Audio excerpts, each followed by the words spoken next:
convosco. Ele está no meio de nós. Proclamação do Evangelho de Jesus Cristo, narrado segundo Lucas. Glória a vós, Senhor. Naqueles dias, Maria partiu para a região montanhosa, dirigindo-se apressadamente a uma cidade da Judéia. Entrou na casa de Zacarias e cumprimentou Isabel. Quando Isabel ouviu a saudação de Maria, a criança pulou no seu ventre, e Isabel ficou cheia do Espírito Santo. Com um grande grito exclamou: Bendita és tu entre as mulheres, e bendito é o fruto do teu ventre. Como posso merecer que a mãe do meu Senhor me venha visitar? Logo que a tua saudação chegou aos meus ouvidos, a criança pulou de alegria no meu ventre. Bem-aventurada aquela que acreditou, porque será cumprido o que o Senhor lhe prometeu. Então Maria disse: A minha alma engrandece o Senhor, e o meu espírito se alegra em Deus, meu Salvador, porque olhou para a humildade de sua serva. Doravante todas as gerações me chamarão bem-aventurada, porque o Todo-Poderoso fez grandes coisas em meu favor. O Senhor é santo, seu nome é santo, e sua misericórdia se estende de geração em geração a todos os que o respeitam. Ele mostrou a força de seu braço, dispersou os soberbos de coração, derrubou do trono os poderosos e levou os humildes, encheu de bens os famintos e despediu os ricos de mãos vazias. Socorreu Israel, seu servo, lembrando-se de sua misericórdia, conforme prometera aos nossos pais, em favor de Abraão e de sua descendência para sempre. Maria ficou 3 meses com Isabel, depois voltou para casa. Palavra da salvação. Glória a vós, Senhor. Que as palavras do Santo Evangelho perdoem os nossos pecados. Minha alma glorifica o Senhor, meu espírito exulta de alegria. Minha alma glorifica o Senhor, meu espírito exulta de alegria. Em Deus, meu Salvador, meu espírito exulta. Em Deus, meu Salvador, meu espírito exulta. Em Deus, meu Salvador, Meu espírito exulta. em Deus, meu Salvador. Pois bem, com esta palavra, com esse encontro de Nossa Senhora com Isabel e seu esposo, é lindo isso, né? Zacarias, um homem já idoso, Isabel está grávida, João Batista está esperando o menino João Batista, e Maria vai visitar. Anda uma distância enorme, quem conhece a Terra Santa sabe, que não era logo ali, exigia uma disposição física enorme para andar aquelas distâncias, ainda mais com aquele clima agradabilíssimo. Se era calor, é um calor escaldante, se é um frio de rachar. Ela sai de sua casa e vai visitar Isabel, sua prima, com perdão da palavra, com perdão da expressão. Ela sai de casa para ser empregada doméstica na casa de Isabel. Vou fazer os serviços domésticos para ela. Vou lá visitar e ajudá-la, porque certamente estava preocupada com a saúde. Uma mulher de idade avançada também. Quando Maria toma essa decisão, ela já começa a cantar este cântico, que para nós, ele funciona como um divisor de águas, poderíamos dizer assim. Esse encontro, quando Maria chega à casa de Isabel, nós temos uma metáfora muito significativa. É o encontro do Antigo Testamento, também colocado em Isabel, Zacarias e no menino João, que está no ventre, e Maria, com seu menino Jesus no ventre. O Novo Testamento chegando para saudar o antigo e dizer: que bom, vocês cumpriram o papel de vocês até hoje, mas agora esse menino que eu estou gerando vai fazer tudo isso que eu estou dizendo. E começa. Manifestou o poder de seu braço. Né? Melhor, não começa por aí, porque eu fiquei com a letra da música na cabeça. Minha alma glorifica o Senhor. A minha alma glorifica o Senhor.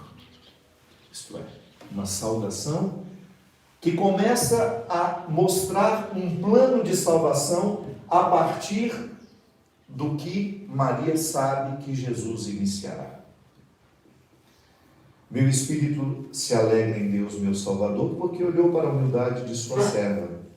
Doravante todas as gerações me chamarão bem-aventurada, porque o Todo-Poderoso fez grandes coisas em meu favor. O seu nome é santo, e sua misericórdia se estende de geração em geração a todos os que o respeitam.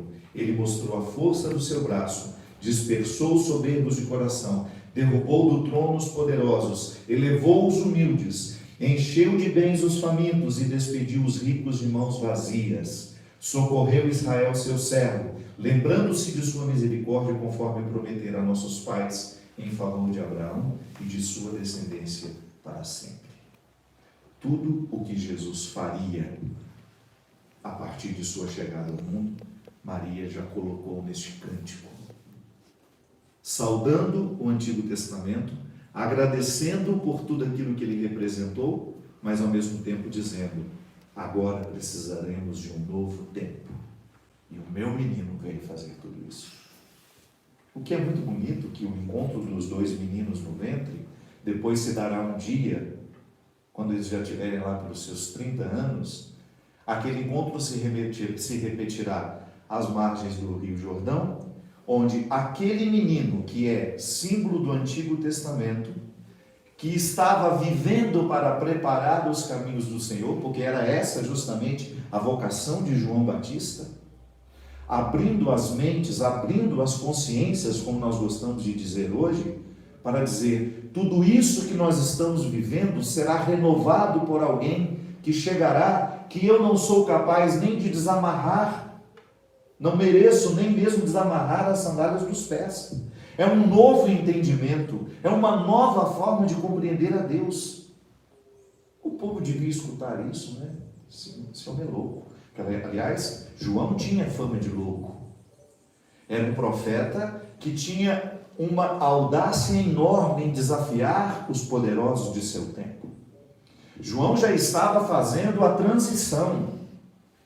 Ele se sabia filho do Antigo Testamento, ele se sabia portador de todas as tradições, mas ele olhava para aquilo que havia se transformado, o poder religioso do seu tempo, e desafiava aquelas estruturas também.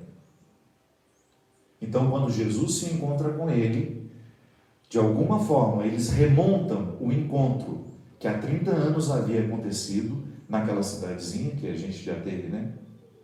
A oportunidade de ir. Como que fala? Como que pronuncia? Em Karen, uma coisa assim. Ninguém sabe aqui também. É Karen, uma coisa assim. Tem uma coisinha antes. Em Karen. Que era aquela cidadezinha que a gente sobe, né, a um monte bonito, um lugar difícil de chegar. Muito bonito, mas muito difícil de chegar. Quando nós temos a oportunidade de remontar essa cena, nós temos a nossa vocação cristã colocada. Nossa Senhora é aquela mulher forte, disposta a sair da sua comodidade para ir viver a sua missão. Saudar o Antigo Testamento, encontrar aquela que traria ao mundo o profeta que abriria os caminhos para que seu filho pudesse andar. Um significado, minha gente, tão profundo que eu confesso que eu me sinto limitado para falar dele com tanta propriedade. A única coisa que, a mim, sempre que eu tenho a oportunidade de pensar esses dois encontros, Zacarias, Isabel, com toda a tradição do Antigo Testamento, com toda a tradição que aquelas pessoas representavam e haviam experimentado, saudando o novo que está chegando. Como é difícil ter essa nobreza, né? Abrir mão do seu lugar e reconhecer que alguém está trazendo algo melhor que você. É uma nobreza de alma enorme. Zacarias, Isabel, sabendo que geravam um profeta e que este profeta prepararia os caminhos de quem estava no ventre da outra mulher. Olha como já há uma abertura de coração para compreender o mistério de Deus como sendo, Ele me coloca no lugar onde eu devo florescer e eu não me apego a Ele. Porque poderia muito bem, Isabel poderia achar pretensioso da parte de Maria dizer isso, né? Isabel poderia dizer, que história é essa que meu menino vai trabalhar para o seu? O meu menino é o meu menino, mas não. Já há um entendimento na saudação que Isabel faz. Isabel já percebe que naquele momento uma palavra precisa ser dita para ser registrada na história como um marco da sua abertura. Eu reconheço que quem eu estou trazendo ao mundo é alguém que vai ajudar a abrir os caminhos para quem você tem no ventre.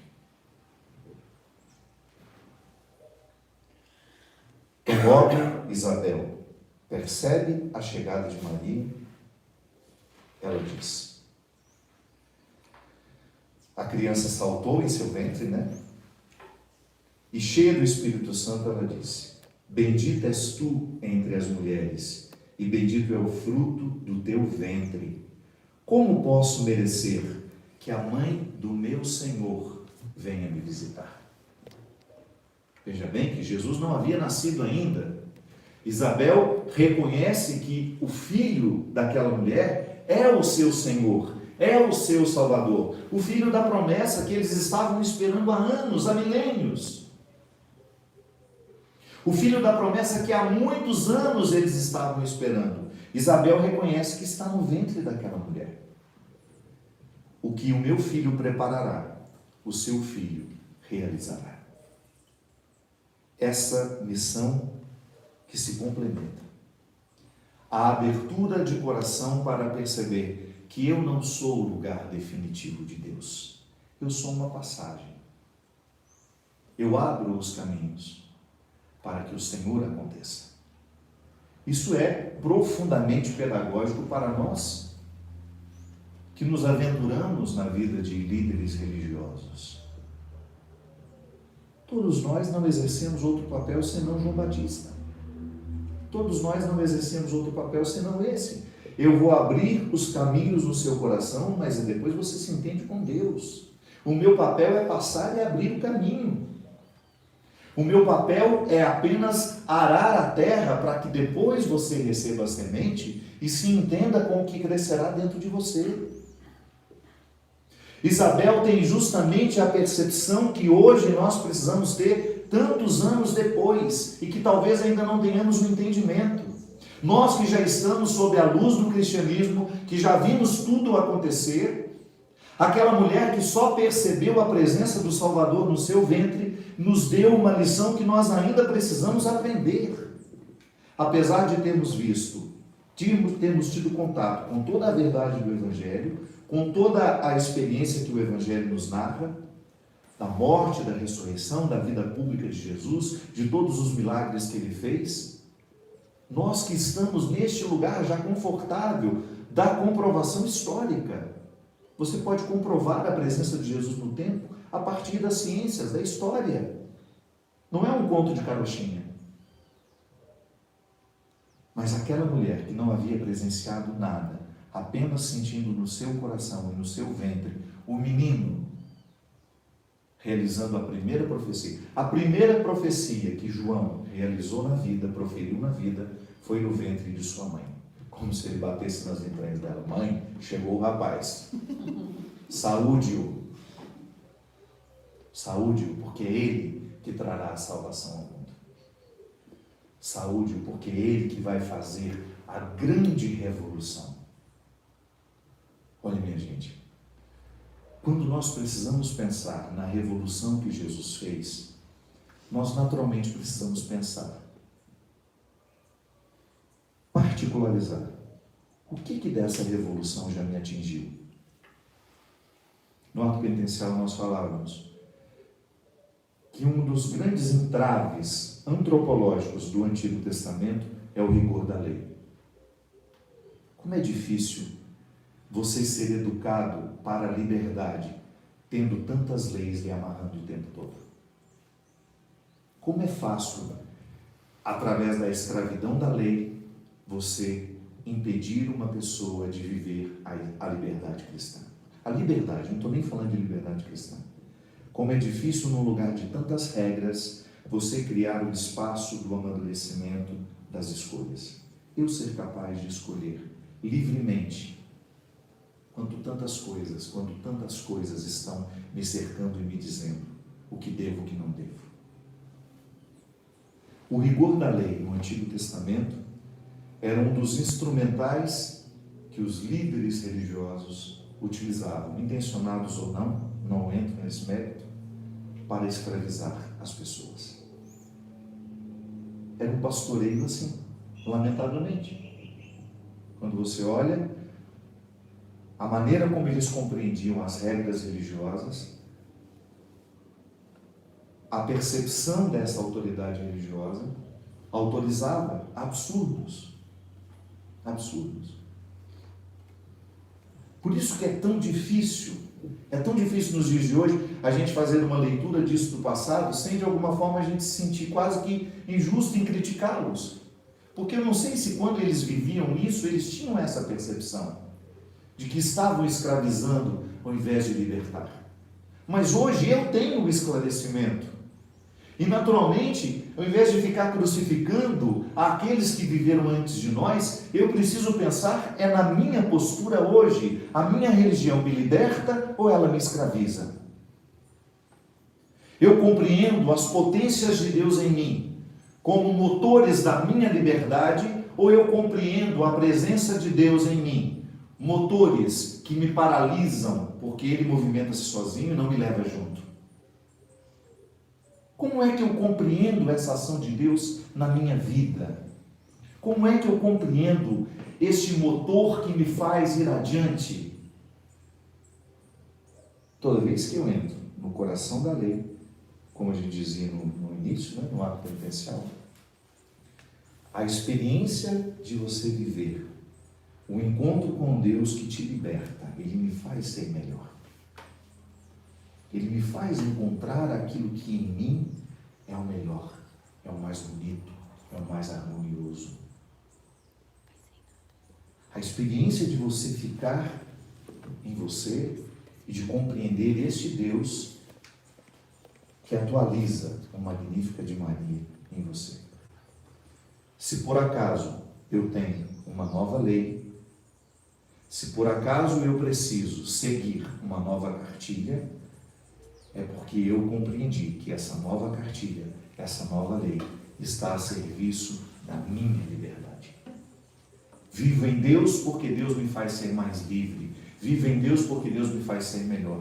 Agora, quando eu observo o contrário, quantos de nós ficam piores depois que se tornam religiosos? Quantos de nós percebem que a presença de Deus esteve muito mais além das culpas do que que foram profundamente machucados, traumatizados, porque lamentavelmente foram apresentados a um Deus caricato, que não é o Deus que libertou Isabel, que não é o Deus que moveu Maria. Quantas vezes? Quantas almas machucadas? E eu até fico pensando, quem é o responsável pelo ateísmo de tanta gente? Uma vez que a fé é um dom. Eu recebi esse dom. Mas por que o dom não floresceu? Porque, lamentavelmente, pessoas equivocadas, falsamente religiosas, ou que nunca fizeram uma experiência de Deus, a partir de seus equívocos, me colocaram diante de um Deus equivocado.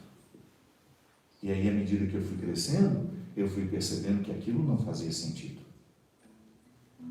O ateísmo, às vezes, é gerado assim. Quando a pessoa percebe que não faz sentido para ela. Como a festa de hoje. Todo esse prólogo para chegar à festa de hoje. Maria foi elevada aos céus. Foi elevada, ascendeu. Eu sei que isso não faz sentido para a maioria de nós. Que céu é esse que tem que subir? As ciências já esquartejaram no espaço e não encontraram o paraíso. O que nós entendemos quando dizemos hoje que Maria foi assunta ao céu? Se um dia, na infância da nossa fé, você imaginou uma mulher sendo levada aos céus pelos anjos, isso serviu para aquela época. E você vai contar isso assim para os seus filhos, mas vai chegar um momento que você terá que ressignificar na cabeça dele isso. Porque ele vai olhar para você e vai dizer, não, pai, tudo que sobe ao céu entra em órbita. A ciência já nos ensinou isso. Mas nós ainda estamos no rigor da lei, aquela palavra que nos escraviza, que não nos permite pensar para além dela. Pensa no significado de tudo isso. Faz muito mais sentido pensar no significado de tudo isso do que na materialidade de tudo isso. No dia em que eu me desvinculei da obrigação de pensar materialmente a assunção de Maria aos céus, não estou dizendo que não houve, eu só estou dizendo que não faz sentido você se privar do principal significado dessa festa. Isto é, Maria viveu em si, ela encarnou em si a possibilidade de viver uma religião verdadeiramente espiritual. Maria é a primeira a ser beneficiada com a religião espiritual que Jesus nos trouxe. Jesus nos trouxe, de fato, uma religião espiritual. Se em outros tempos praticava-se uma religião material, era tão material que precisava amarrá-la ao corpo. Era preciso ter pedacinhos da lei, porque a gente acreditava que aquela lei amarrada ao corpo era uma forma que a gente tinha de ter a lei em nós. Tá bom, aquele cordão amarrando, me apertando, me desconfortava e eu me lembrava da lei, mas o grande objetivo não é este, não é material. E se você tem a pretensão de ter uma fé material, você continua aí imaginando o céu como um condomínio de luxo, o inferno como um lugar desagradável, o purgatório como um meio termo. E você vai tentar ensinar essa fé aos seus filhos, que são muito mais ligados, muito mais espertos do que nós fomos em outros tempos. A fé material, minha gente, essa fé material que coloca tudo dentro do tempo e do espaço, definitivamente não é a religião que Jesus funda, não é a espiritualidade que Jesus propõe. Todas essas figuras são para nos ensinar um bem espiritual. Senão a gente fica ridículo falando de coisas que não fazem sentido. Ou então empobrecendo o discurso. A gente empobrece o céu quando a gente o descreve. Porque veja bem, ainda ontem eu falava disso com um amigo. Como é que é o céu para você? Olha, as pessoas bacanas que eu gostaria de encontrar na eternidade morreram e, pelo que eu entendo, estão tudo no inferno. Ou você não queria um showzinho do Cazuza numa praça pública? Não é verdade? Os apressados moralistas condenou essas pessoas todas ao inferno por causa da vida que levaram, isso e aquilo. Quando a gente materializa, o que é céu para mim pode ser inferno para você. Eu imagino o céu, um lugar, um campo verde, umas árvores, a gente sentado ali o dia inteiro. Já tem tempo nessa história, porque na eternidade não tem dia, tempo. Não tem dia, não tem noite, não tem essa categoria.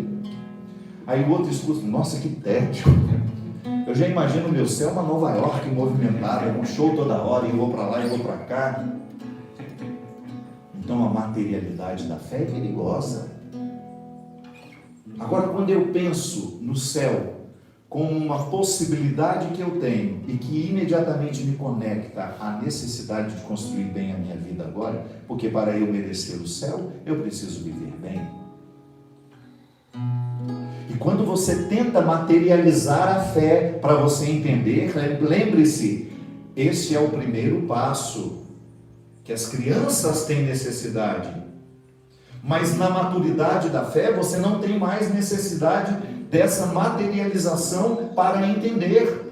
O que eu compreendo quando digo que Maria foi assunta aos céus? Não me importa como foi, como aconteceu, me importa que a vida inteira dela foi uma vida de ascensão. Ela ascendeu, ela saiu do contexto do antigo e foi assumindo cada vez mais uma nobreza de alma ali, e ensinando essa nobreza de alma ao seu menino. Sim, nós não podemos nos esquecer que Jesus precisou ser educado como homem. A encarnação não é aparente. Ele já nasceu um deusinho, sabendo de tudo. Não foi assim. Maria precisou acompanhar o amadurecimento psíquico, emocional de Jesus. Então, quando ela ensinava as virtudes a Jesus, ela também reforçava dentro dela. Então, a educação de seu filho foi salvação para ela. Por isso que nós dizemos que Jesus, a primeira pessoa que Jesus salvou foi sua mãe. Mas ela não tinha o pecado original. Eu estou falando da salvação que nós realizamos em provocar no outro essa satisfação de ser quem é. É a primeira salvação que nós experimentamos. Não é a salvação escatológica após a morte. A alegria de Maria em ser mãe daquele menino e saber o que ele realizaria no mundo foi o primeiro movimento de salvação que Jesus fez na vida dela. Maria viveu elevando-se. A começar aqui, com essa atitude nobre, porque no cristianismo, elevar-se significa prestar serviço. Viu? Elevar-se não é ficar arrogante, elevar-se não é sentir-se melhor que os outros, não. Elevar-se é compreender a dimensão do serviço que se precisa prestar.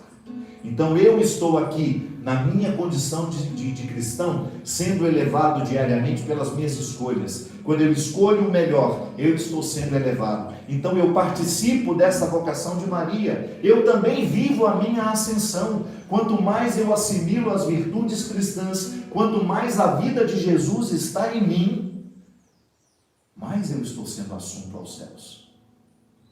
Mais você está ascendendo aos céus.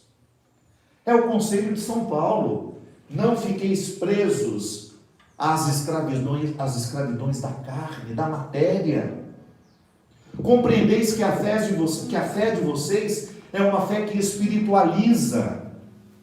É uma fé que põe virtudes que depois vai se transformar em prática. Nós não podemos compreender o cristianismo fora dessa ascensão. E é por isso que é tão significativo a gente olhar para a vida da mãe de Jesus e perceber que nada do que é humano lhe foi retirado. Inclusive a oportunidade de ser uma mulher livre. Ou você acha que Maria foi acorrentada para aceitar tudo o que aconteceu com ela? Não. Foi uma mulher livre, foi uma mulher forte, foi uma mulher que soube viver todas as dimensões espirituais das suas escolhas. Você pode ter observado que nós não estamos presos à materialidade do acontecimento. Não tenho nem a pretensão de dizer como foi. Maria subiu aos céus. Não tenho a pretensão, nem me coloco na necessidade de pensar como isso se deu. A mim não interessa, porque para mim o que significa ser assunta aos céus é você ter a oportunidade de sair de tudo aquilo que lhe prende às suas misérias, aos seus pecados, às suas infidelidades, e você assumir algo mais elevado. É disso que nós estamos falando. A festa que hoje nós celebramos é um convite a termos cada vez mais os nossos corações elevados aos céus. Eu espero, do fundo do meu coração, Que o cristianismo seja para nós uma eterna travessia. Eu estou saindo do novo, do antigo. Não tem nenhum problema você perceber, nossa, eu sou muito materialista na minha fé. Eu tenho necessidade de compreender a ascensão como sendo o momento em que Maria ficou ali, foi elevado e os discípulos vendo aquilo acontecer. Tudo bem. Se um dia isso foi importante para você, foi importante para mim também. Mas chegou um momento em que eu percebi que isso não é o mais importante para a minha fé. O que faz diferença na minha maneira de compreender a ascensão é perceber justamente que aquilo que aconteceu com ela pode também acontecer comigo. Não materialmente. Porque eu sei que este corpo vai morrer, ele será sepultado, ele se misturará ao solo, ele será cinzas. Não tenho essa pretensão de subir assim. Eu tenho a pretensão de subir de outra forma, espiritualmente. Espiritualmente eu quero sim. E eu acredito que a construção dessa vida espiritual passa o tempo todo pelas escolhas que hoje, conscientemente, eu faço. Desejo do fundo do meu coração que essa travessia constante que nós estamos vivendo, do antigo para o novo, possa nos envolver. Sim, deixar de ter uma fé, muitas vezes imatura, primária, típica das crianças, e você assumir uma fé cada vez mais madura, que lhe desobriga de compreender a materialidade desses acontecimentos e lhe coloca no coração espiritual de tudo isso. Escreva isso no seu coração. A fé não é material, a fé é espiritual. Tudo aquilo que aconteceu com Jesus e Maria é para nos ensinar a espiritualizar em nós o que pode acontecer com a gente também. Não tenhamos a pretensão de tentar compreender materialmente a ascensão de Nossa Senhora, mas tenhamos a sensibilidade, a simplicidade, a humildade de compreender o que espiritualmente essa festa de hoje nos sugere.